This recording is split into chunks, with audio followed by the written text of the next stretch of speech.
Hello students, welcome back. मैं हूं गुरविंदर सिंह। हम कर रहे थे क्लास 12th की पॉलिटिकल साइंस और हमने एक नया चैप्टर स्टार्ट किया था, पॉलिटिक्स ऑफ कोलिशन। जो गठबंधन की सरकारें हैं, गठबंधन की राजनीति है, वो कैसे है। हमने आपने लास्ट लेक्चर देखा होगा, उसमें आपको पता चला कि आज ये जो गठबंधन है या कोलिशन है, जो अलायंस है, ये क्या होता है और आज तक की हमारी हिस्ट्री में कैसे कैसे अलायंस बने हैं, आपने इसके बारे में देखा होगा। तो अब हम इसी के बारे में आगे देखेंगे कि जो अलायंस की गवर्नमेंट होती है उसके अंदर क्या कुछ होता है। जो गठबंधन हो जाता है तो अंदर उनके क्या चलता रहता है, क्या खिचड़ी पकती रहती है, क्या इसके करेक्टरिस्टिक्स है, अपने उसके बारे में पढ़ेंगे। तो अपना आज का यही टॉपिक है,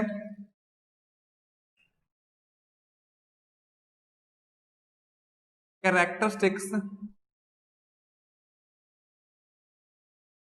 ऑफ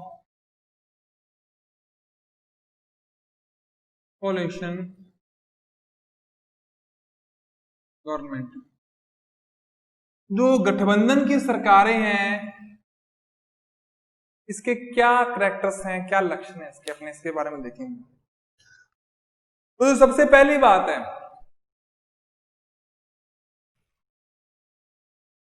हमने जो अभी पीछे पढ़ा था कि there has been one party dominance in coalition government. मतलब जब गठबंधन की सरकारें बनती हैं, कई पार्टी मिलकर एक गठबंधन, एक अलायंस बनाती हैं, तो उसमें एक पार्टी की ज्यादा चलती है। जैसे आज के टाइम में हमारे जो देश में सरकार है वो है एनडीए की सरकार है, एनडीए का है गठबंधन। लेकिन एनडीए के गठबंधन में जो सबसे ज्यादा चलती है वो चलती है बीजेपी की। समझ गए। एनडीए के अंदर देखो, जैसे कई पार्टीज हैं, जैसे पंजाब की अकाली दल है, ठीक है। और जैसे पहले शिवसेना थी, आज नहीं है, उसको अपने एक बार गिन लेते हैं, वो भी है। जैसे शिवसेना है, जैसे टीएसएम है, जैसे कई पार्टीज आपस मिल जाती हैं। लेकिन जो हेड है, जिसकी ज्यादा चलेगी, वो कौन है? बीजेपी की। प्रधानमंत्री किसके हैं? बीजेपी के। यहां से पता चल रहा है कि बीजेपी बड़ी पार्टी है। कारण इसका क्या है? क्योंकि अगर 360 सीटें पर एनडीए है, तो उनमें से सबसे बड़ी पार्टी यानी कि बीजेपी के पास, अकेली के पास लगभग 300 सीटें हैं, 60 बाकियों के पास है। तो सीधी बात है, तो इनकी चलेगी। तो जो पार्टी सबसे बड़ी होती है वो सबसे पावरफुल है, उसको सबसे ज्यादा चलती है। जैसे बात करते हैं अपने यूपीए की, ठीक है।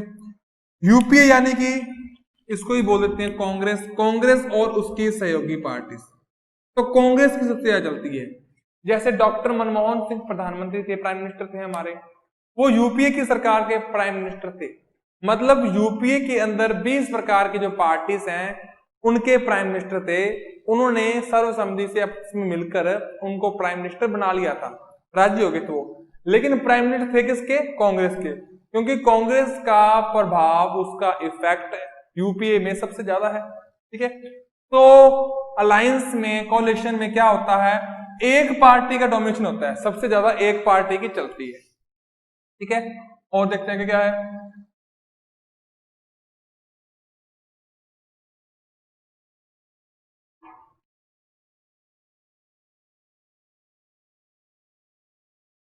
देखिए आगे है, there is no similarity, there is similarity, there is similarity in ideology of party in alliance, ये कोलिशन जो भी बोल देते हैं आप। जब गठबंधन की सरकारें बनती हैं, जब गठबंधन की कोलिशन की सरकारें बनती हैं, तो जो एक ग्रुप बना है, जो एक अलायंस बना है, उसके अंदर जो पार्टी है ना, उनकी आइडियोलॉजी एक सी होती है। जैसे अपने देखते हैं, बात करते हैं, जैसे बात करते हैं अपने एनडीए की। एनडीए के अंदर नीतीश कुमार जी की पार्टी है आरजेडी, इसमें बादल साहब की पार्टी है अकाली दल, इसमें अब देखो, अब तो नहीं है लेकिन थी पहले, अपना एग्जाम्पल एक लेते हैं, इसमें शिवसेना है जो बाल ठाकरे जी की, वो भी थी। और मेन बात, इसकी जो सबसे जो हेड पार्टी है बीजेपी, वो भी इसके अंदर थी। अब बीजेपी ने एक, इन सब की एक आइडियोलॉजी है, वो सबकी सेम है कि क्या करना है इन्होंने। जैसे राम मंदिर को सपोर्ट करना था तो सभी कर रहे हैं। जैसे 3 तलाक पर क्या राय है इनकी, 3 तलाक वाला काम गलत है तो वो सभी मानते हैं। इन सभी का मानना था कि जो कश्मीर है वहां से आर्टिकल 370 हटाना है, अमेंडमेंट करना है उसका, उसको दूर करना है, अबोलिश करनी है, ये जो चीजें हैं। तो इसमें सभी सेम थे। कांग्रेस वाले कह रहे थे गलत बात है, 370 नहीं हटाना है, ये बोल रहे थे हटाना है। तो ये सभी पार्टी जो 20 की 20 पार्टी हैं उसके सपोर्ट में है। जैसे नोटबंदी हो गई, कांग्रेस वाले कह रहे हैं गलत किया है, लेकिन ये सारे बोलेंगे सही किया है, क्योंकि इनकी जो आइडियोलॉजी है वो सभी की है। तो एक आइडियोलॉजिकली सिमिलरिटी सभी में होती है। ठीक है, और क्या है दूसरी बड़ी बात, क्या अगली बात क्या है, there is no permanent friend and permanent foes. कोई परमानेंट दोस्त नहीं है, कोई परमानेंट दुश्मन नहीं है। There is no permanent friend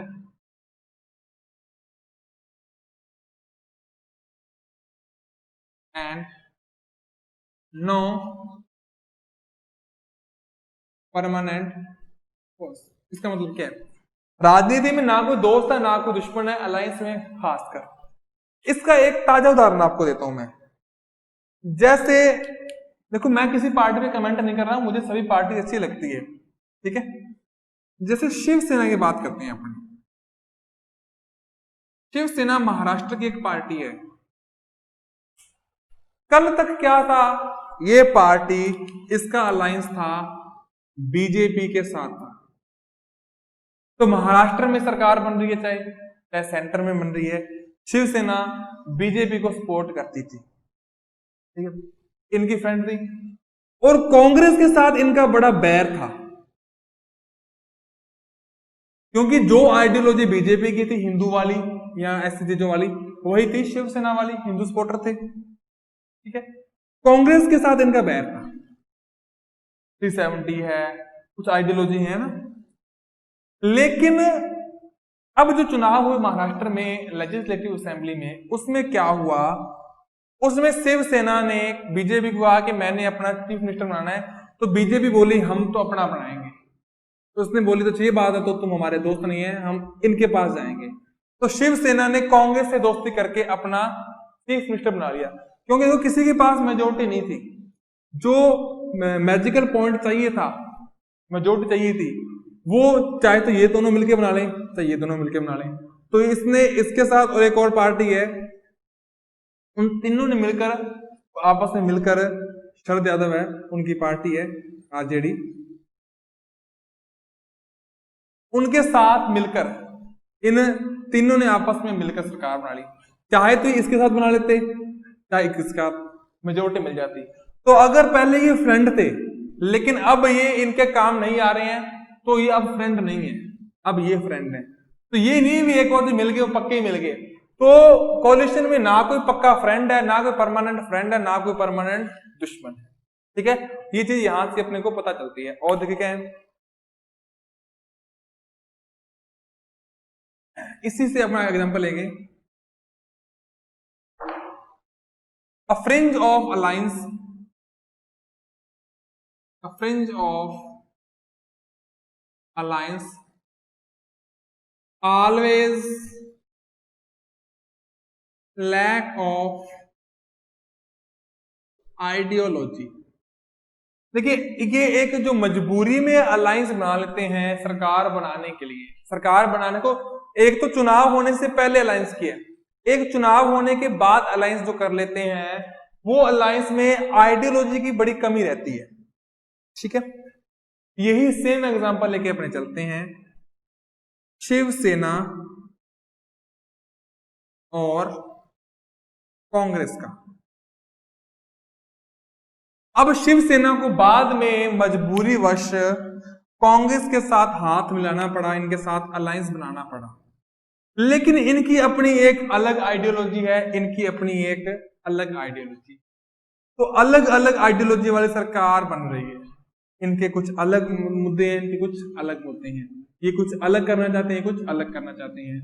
तो फ्रेंच ऑफ अलायंस है वो उसमें आइडियोलॉजी की हमेशा कमी रहती है। ठीक है, जैसे यूपीए की जो अंदर थे तो जो कांग्रेस थी और उसके सपोर्टर थे उसकी सेम आइडियोलॉजी थी तो चली आ रही है। एनडीए है, एनडीए के अंदर बीजेपी है तो उसकी जो सपोर्टर पार्टीज हैं सेम आइडियोलॉजी, इसलिए पहले अलायंस बना चुके हैं तो चलती रहती है। लेकिन चुनाव के बाद पार्टी बदल के कहीं और जरा बंदा चला गया है, ऐसा कोई अलायंस बन रहा है तो उसमें आइडियोलॉजी कहां गई, नहीं रहेगी, तो लड़ाई होती हैं। ऐसी सरकारें भी ज्यादा समय तक नहीं चलती है। आगे देखो और क्या हो जाता है, अलायंस में क्या होता है,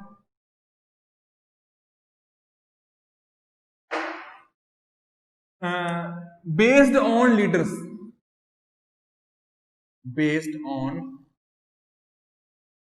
लीडर्स रेदर देन आइडियोलॉजी। अब एक आइडियोलॉजी किसी पार्टी की, पार्टी चुनाव लड़ती है आइडियोलॉजी पर चल चुड़ती है, भी हमारे ये मुद्दे हैं, हम आपके लिए ये काम करेंगे, हम इन इन मुद्दों के बारे में ये सोचते हैं, हमारी ये राय है, हम ऐसे देश को सुधारेंगे, ये रिफॉर्म्स लाएंगे। हर एक पार्टी की आइडियोलॉजी है। जैसे बीजेपी की आइडियोलॉजी है यूसीसी लेकर आएंगे, यूनिवर्सल सिविल कोड, 370 हटाएंगे, ऐसा सरकार होना चाहिए, हिंदू राष्ट्र चाहिए, जो भी मैं कमेंट नहीं कर रहा हूं, मतलब एक आइडियोलॉजी है कि ऐसा करना है। बीजेपी की है, सॉरी कांग्रेस की है कि माइनॉरिटी के लिए करेंगे या कुछ ऐसा करेंगे, इन्वेस्टमेंट यहाँ पर एग्रीकल्चर पे ज्यादा करेंगे या किस पर ज्यादा करेंगे, या साइबर पे ज्यादा करेंगे, या बैंकों में क्या करना है। जैसे राजीव गांधी की आइडियोलॉजी थी कि एडवांस टेक्नोलॉजी लानी है, कंप्यूटर लाना है ना, एक एक आइडियोलॉजी होती है एक पार्टी की। लेकिन जब ये बनते हैं ना, अलायंस बनते हैं, कोalition होती है, तो कई बार आइडियोलॉजी नहीं देखते, कई बार देखते हैं सामने बंदा कौन है। जैसे 2014 में चुनाव हुए थे, 14 में इलेक्शन हुए थे, तो सभी को पता है कि बीजेपी है, एनडीए है, वहां कम था, मोदी लहर ज्यादा थी। तो 2014 का चुनाव लड़ा गया था वो बीजेपी और एनडीए तो थी, ठीक है, इसकी एक आइडियोलॉजी थी, लेकिन इससे ज्यादा बड़ा जो चेहरा था वो था हमारे आज के प्राइम मिनिस्टर मोदी जी। तो क्या हुआ, एनडीए के अंदर एक पार्टी थी, उस पार्टी का नाम था समता पार्टी, पार्टी का नाम था समता पार्टी। अब उसको मोदी जी पसंद नहीं थे, उन्होंने इसलिए ये अलायंस छोड़ दिया। ठीक है, तो पार्टी से यहां से पता चलता है तो पार्टी है वो लीडर से ज्यादा, सॉरी आइडियोलॉजी से ज्यादा लीडर पे जा रही है। ठीक है ना, ऐसे ही एक पार्टी के लीडर थे जैसे एचडी देवगौड़ा थे, कांग्रेस ने कह दिया इनकी नहीं मानेंगे, इंद्र कुमार गुजराल को बनाओ, हो गया ना। ऐसे ऐसे होता रहता है कि पार्टी की ना चलकर एक बंदे के पीछे चलने लग जाते हैं ये। ठीक है, और क्या है,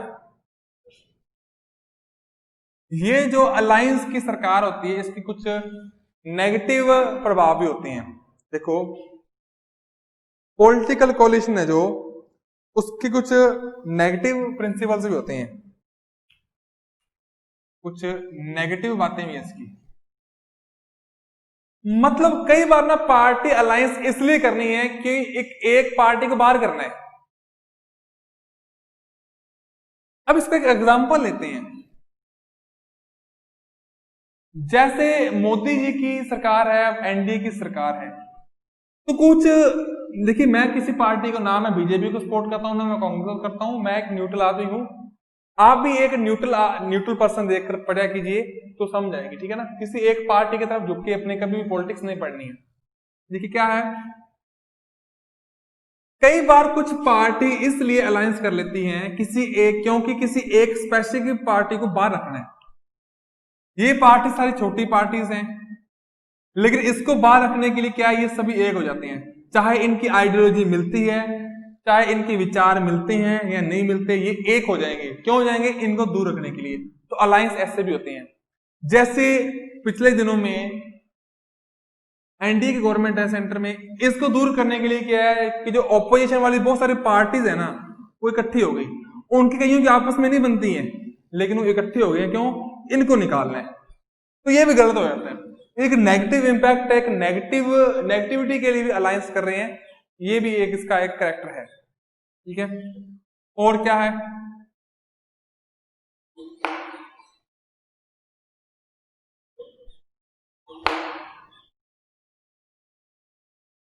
टेंडेंसी ऑफ चेंजिंग पार्टीज। कई लोग क्या पार्टीज बदलते रहते हैं। अब अलग अलग ग्रुप बनने से ये होता है भी कभी तो क्योंकि आइडियोलॉजी कोई फिक्स तो रही नहीं एक अलायंस की, तो कभी किसी पार्टी में चले गए, किसी में चले गए। आपने एक सुना होगा, आया राम गया राम, आया राम गया राम। अपने हरियाणा के एक लीडर थे, एक नेता थे, पॉलिटिशियन थे। उन्होंने एक बार क्या, एक ही दिन में 3 बार पार्टी बदल ली। यहां से नाम है आया राम गया राम। तो ये चीज होती है, पार्टी बड़े बदलते हैं लोग, ठीक है। एक जो सबसे इंपॉर्टेंट चीज है वो है पॉलिटिकल प्रेशर।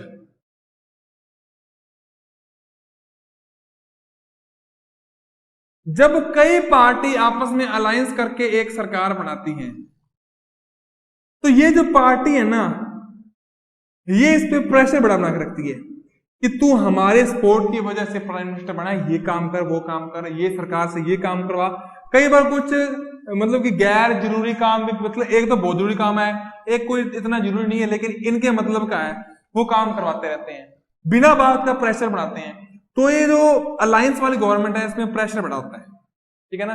प्रेशर पॉलिटिक्स है, दबाव वाली राजनीति। मतलब क्या है, ये बोलते रहते हैं कि हम सब ने मिलकर तुझे बनाया है, सरकार बनाई है, हमारे बिना तो कुछ कर नहीं सकता।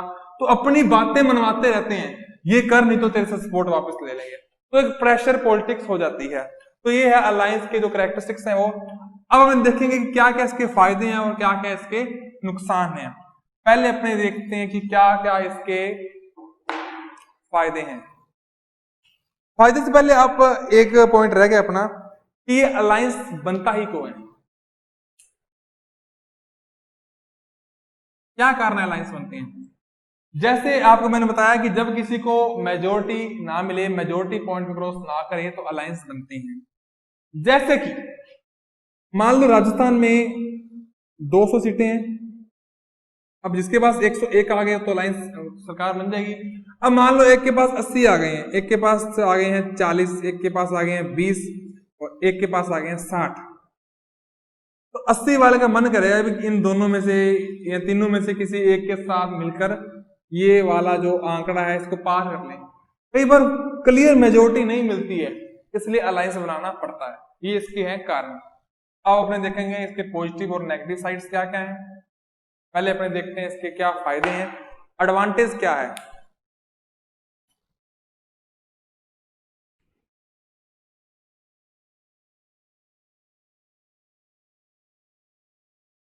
एडवांटेज ऑफ कोलिशन गवर्नमेंट, ठीक है। देखिए क्या है, सबसे पहले तो एक सरकार को ये एब्सोल्यूट होने से रोकता है।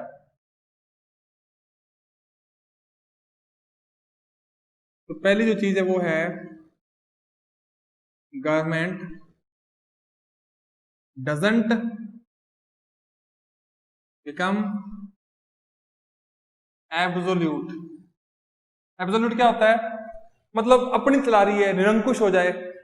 मतलब गवर्नमेंट को ना एक अपनी चला रही है, सही है गलत है डिसीजन ले रही है, ऐसे होने से बचाता है। एक गवर्नमेंट है जिसके पास पूरी पावर है, पूरा सपोर्ट है, कोई अलायंस नहीं है, अकेली है, तो वो गलत डिसीजन ना ले ले। अगर कई टाइप के लोग मिलकर सपोर्ट करके एक को बना रहे हैं तो इस पे इन सभी का कंट्रोल है। अगर ये सभी बंदे इसके नहीं है लेकिन इसको सरकार में ले आए हैं मिलकर, एक तो ऐसा है, एक ये सारे बंदे इसी एक ही बंदे के सपोर्टर हैं, तो ये आदमी एब्सोल्यूट हो सकता है, ये निरंकुश हो जाता है। लेकिन इस चीज को होने से रोकती है ऐसी गवर्नमेंट, एक ही आदमी ना तलाश के। जैसे एग्जांपल देते हैं, इंदिरा गांधी जी हमारी प्राइम मिनिस्टर थी, उन्होंने लगा दी इमरजेंसी। अब उनके पास था सपोर्ट, तो उन्होंने 2 साल तक इमरजेंसी लगाई रखी। अब कोई हटाने वाला भी नहीं था, क्योंकि जो पार्लियामेंट में एमपी बैठे थे उन्हीं के बैठे थे, उन्होंने कर करके दोबारा एक्सटेंड कर ली, इमरजेंसी बढ़ाती रहे वो, ठीक है ना।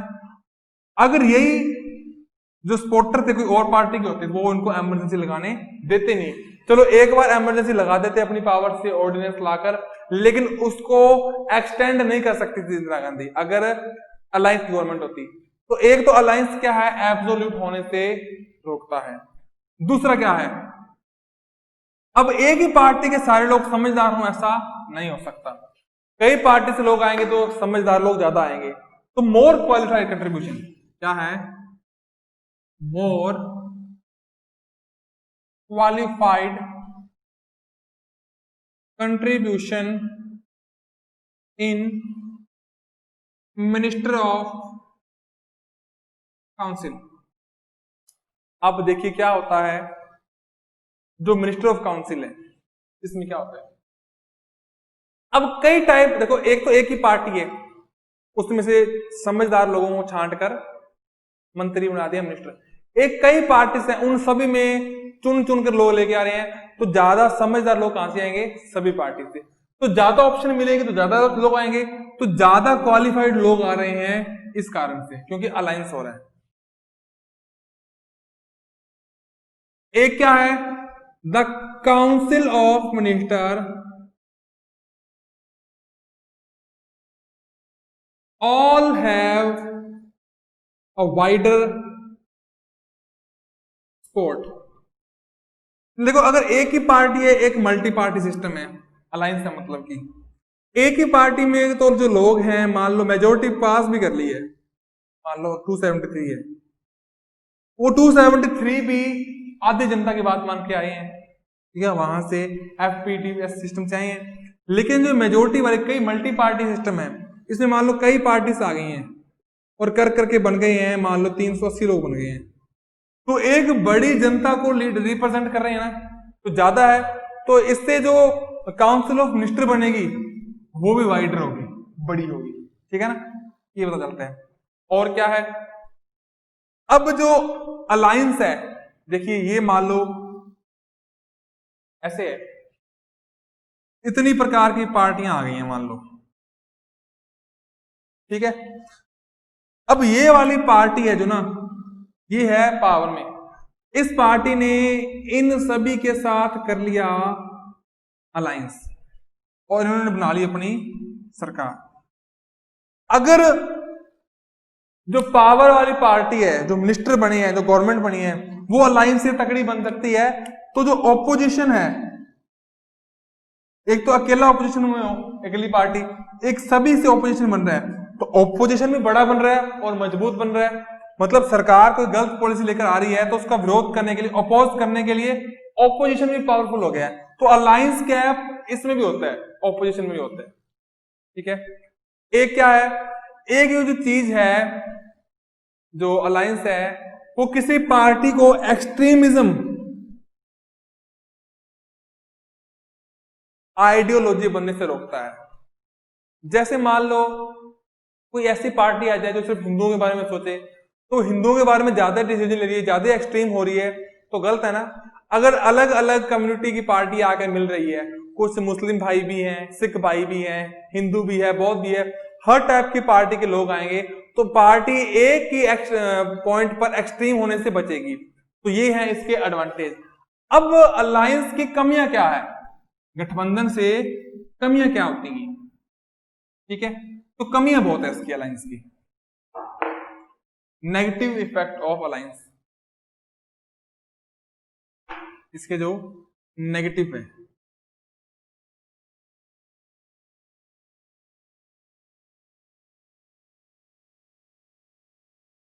देखिए, एक तो इससे जो गवर्नमेंट बनती है वो चांस रहते हैं कि वो गवर्नमेंट होगी टेम्परेरी होगी। जैसे अपने 90s का जो डेकेड था उसमें अपने देखा गवर्नमेंट कभी तो आ गए हैं वीपी सिंह आ गए हैं, कभी अपने चंद्रशेखर आ गए हैं, कभी एचडी देवेगौड़ा आ गए हैं, कभी इंद्र कुमार गुजराल आ गए हैं। ये कितने कितने टाइम तक रहे हैं प्राइम मिनिस्टर, कोई 6 महीने, कोई साल, कोई 2 साल, 5 साल का टेन्योर किसने पूरा किया है? किसी ने पूरा नहीं किया। तो जो ऐसी गवर्नमेंट है वो बड़ी टेम्परेरी रहती है। दूसरा क्या है, जो इनके प्रिंसिपल्स हैं, जो इनके सिद्धांत है, उनका बड़ा खात्मा हो रहा है, उनका बड़ा इरोजन हो रहा है। कैसे? अब जैसे कि 1993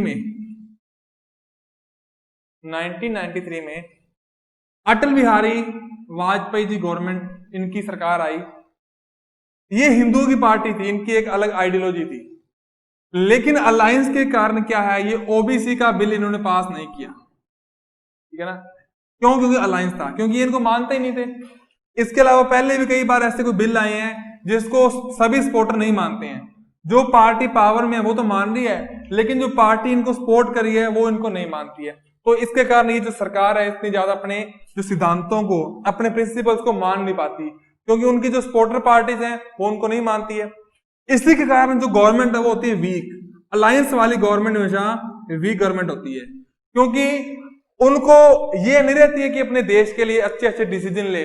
उनको हमेशा ये रहता है कि मेरे जो सपोर्टर पार्टीज है वो रूठ ना जाए, हमने हमारी सरकार को बचाकर रखना है, हमारी जो सपोर्ट वाले हैं उनका ध्यान रखना है, उनके एरिया में सब कुछ ठीक हो, सारी व्यवस्था ठीक हो। तो वो पूरे देश को ना देखकर अपनी सपोर्ट को बचाने में लगे रहते हैं, जिससे वो गवर्नमेंट वीक हो जाती है। और इससे क्या नुकसान है? इससे बड़ा नुकसान है कि जो पॉलिटिक्स है वो नेशनल से आकर नेशनल की जगह रीजनल हो जाती है, नेशनल की जगह रीजनल हो जाती है। जैसे अपने बात करें, मान लो ये पूरा इंडिया है, मान लो ये इन जगहों से पार्टी ने अलायंस करके एक गवर्नमेंट बना ली है और वो गवर्नमेंट आ गई है पावर में। अब ये जो अलग अलग अलायंस की पार्टीज हैं ये सभी अपने अपने एरिया की मांगों को उठाते रहते हैं। जैसे पंजाब वाले कहें हमारी नहर की ये दिक्कत है, ये रिवर की दिक्कत है, ये दिक्कत है, तो गवर्नमेंट यही ध्यान दे रही है और किसी जगह पर ध्यान नहीं दे रही है। जो प्राइम मिनिस्टर है वो अपनी अलायंस पार्टी का प्राइम मिनिस्टर नहीं है, वो पूरे देश का प्राइम मिनिस्टर है। तो इस चीज से दिक्कत क्या होती है, एक पर्टिकुलर एरियाज में ध्यान देते हैं जब लोग, तो ये अपनी नेशनलिटी से रीजनलिज्म पे आ जाते हैं। अपने लास्ट चैप्टर में देखा था कि कैसे क्षेत्रवाद है, जो रीजनलिज्म है, जो एक जगह के लोग होकर रह जाते हैं, वो खतरनाक है। ठीक है, हम लोग राजस्थानी हैं, राजस्थानी वाली भावना होनी चाहिए, लेकिन उससे पहले अपने एक इंडियन है, एक हिंदुस्तानी है। अगर अपने ये सोचेंगे कि हम राजस्थानी है, वो बिहारी है, वो यूपी वाले है, वो गुजराती है, तो इससे देश टूटता है। अगर सभी सोचेंगे सभी एक ही हैं, हिंदुस्तानी है, तो देश की जो इंटीग्रिटी वो बढ़ती है। लेकिन अलायंस से ये चीजें क्या होती हैं, कम होती है। उसके बाद जो गवर्नमेंट है वो अनस्टेबल रहती है। जैसे आपने देखा कि जो अटल बिहारी वाजपेयी की सरकार है, एक बार तो 13 दिन चली और एक बार चली 18 दिन तक। तो गवर्नमेंट क्या होती है, अनस्टेबल। एक क्या होता है कि जो देश की जो एकता है वो खतरे में आ जाती है। एक है जो foreign policy, lack of foreign policy, lack of foreign policy. अब विदेश नीति है जो फॉरेन पॉलिसी, इसकी बड़ी कमी रहती है, क्योंकि सरकार है जो गवर्नमेंट है वो अपने अंदर के मामलों में ही उलझी रहती है। अब इसके पाकिस्तान के साथ क्या होना चाहिए, चाइना के साथ कैसा व्यवहार करना है ना, ये रहता नहीं है। जैसे आज देखो, आज हमारे देश में एनडीए की गवर्नमेंट है, इसमें इतनी ज्यादा वो अलायंस वाली बात नहीं है, बीजेपी की अकेली के पास मेजोरिटी है। तो इसने अगर कोई डिसीजन लेना है कि मैंने पाकिस्तान के साथ क्या करना है, वहां पर कुछ स्ट्राइक करवानी है या चाइना के साथ कैसे करना है, तो इसको ज्यादा पूछने की जरूरत नहीं पड़ती है, अपने दम पर डिसीजन ले सकती है। तो जो पावरफुल गवर्नमेंट है जिसमें ज्यादा अलायंस नहीं है, तो वो लोग अपनी फॉरेन पॉलिसी अच्छे से बना सकते हैं। इसकी एक कमी और क्या है कि जब पार्टीज को पता चलता है कि अलायंस बन सकता है तो और छोटी छोटी पार्टी बन जाती है, ठीक है ना। जैसे राजस्थान में है, पहले क्या थी, बीजेपी कांग्रेस थी, उसके बाद और भी छोटी छोटी पार्टी, लोकतंत्र की जन लोकतंत्र पार्टी टॉर्च वाली बन गई है, और भी पहले जनतंत्र था, जनतंत्र से जनता दल बन गया, वहां से एसपी अलग निकल गए, बीएसपी अलग निकल गए, मतलब छोटी छोटी पार्टी बन जाती हैं। जब लगता है कि हम छोटे से एरिया पर हमारा दबदबा है, वहां पर एक छोटी पार्टी बन जाती है। ये नुकसान है अलायंस का। और बड़ी बात, lack of coordination in minister, जो मिनिस्टर हैं उनके बीच में जो तालमेल है वो कम हो जाता है। जैसे यूपीए की गवर्नमेंट है, उस वक्त जो हमारी रेल मिनिस्टर वो थी ममता बनर्जी। तो ममता बनर्जी ने क्या किया था, पहले तब जो गवर्नमेंट बनी थी, देखिए ये बात अपने शुरू समझते भी, जो मिनिस्टर है उनके बीच में जो कोऑर्डिनेशन है वो कम कैसे हो जाता है। हमारे देश में आज के टाइम में मेन 3 पार्टीज हैं, 3 पार्टी सिस्टम हो गया है। एक है एनडीए जो बीजेपी और उसके हेल्प जो उसकी सपोर्टर पार्टीज हैं, एक है यूपीए जो कांग्रेस और उसकी सपोर्टर पार्टीज हैं। इन 2 पार्टीज के अलावा एक और सिस्टम भी है जो काम कर रहा है, वो है लेफ्ट विंग, जो हमारी वामपंथी है, हमारे जो कम्युनिस्ट लोग हैं, कम्युनिस्ट भाई है हमारे वो। अब क्या हुआ, यूपीए ने लेफ्ट विंग के सपोर्ट से बनाई गवर्नमेंट मनमोहन सिंह जी के टाइम में। इस वक्त क्या हुआ, जो लेफ्ट विंग है वो मानते हैं कि जो कैपिटलिज्म है वो गलत है। ये दोनों पार्टी मानती है कि जो कैपिटलिज्म है वो सही है, लेकिन लेफ्ट विंग नहीं मानती है। तो ममता बनर्जी भी नहीं मानती थी, वो इनके सपोर्ट में थी, तो उन्होंने कई ऐसी चीजें करवाई है जो लेफ्ट विंग चाहती थी लेकिन ये नहीं चाहती है। तो इससे क्या है, जो मंत्री हैं उनके आपस के बीच में डिस्क्रिमिनेशन होता है और बातें एक दूसरे की नहीं मानती हैं। तो ये नुकसान है अलायंस का, ठीक है।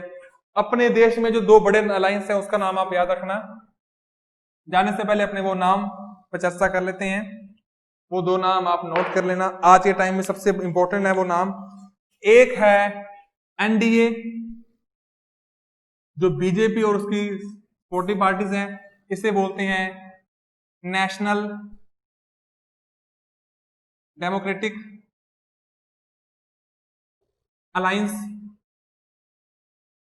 एक है, ये है बीजेपी प्लस, कभी चुनाव के नतीजे आते हैं, इलेक्शन रिजल्ट ऐसे कहता है बीजेपी प्लस, उसका मतलब है एनडीए। एक है यूपीए, यूपीए होता है यूनाइटेड प्रोग्रेशन अलायंस, इसे बोलते हैं कांग्रेस प्लस, ठीक है। ये 2 अलायंस है। इसके अलावा जो पुराने टाइम में एनडीए का जो पहले वाली फॉर्म थी उसे बोल देते हैं नेशनल फ्रंटियर्स, ठीक है। आजकल वो नहीं है, आजकल एनडीए चल रहा है। तो ये था हमारे अलायंस, ऐसे काम करते हैं। अब ये हमारी यूनिट पूरी हो चुकी है जिसमें हमने देखा था कि वो कौन कौन से हर्डल्स हैं, बैरियर्स हैं जो डेमोक्रेसी को आगे बढ़ने नहीं देते। अब अगली यूनिट में हम देखेंगे कि हमारी इंडिया की फॉरेन पॉलिसी कैसे है, उसके बारे में चर्चा करेंगे। तब तक के लिए मैं विदा लेता हूं, थैंक यू।